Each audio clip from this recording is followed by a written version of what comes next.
அவ்வளோ பார்க்கறதுக்கு அவ்வளோ ஒரு இன்ட்ரெஸ்ட்டாக அழகாக இருக்கும். நல்லா பாருங்கள், பெரிய பெரிய மீனாக இருக்குது. வாங்கி சாப்பிட்டாலும் உங்களுக்கு ரொம்ப ஸ்பெலன்ஸ் இருக்குது. சூப்பர் மீனாக இருக்குது. நான் இப்போ காட்டுறேன்.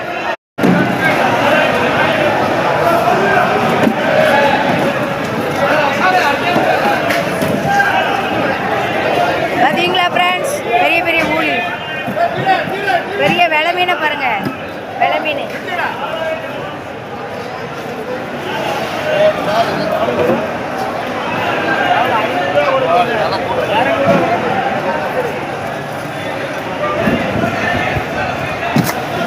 கெழுதி, தேட்டு கெழுதி.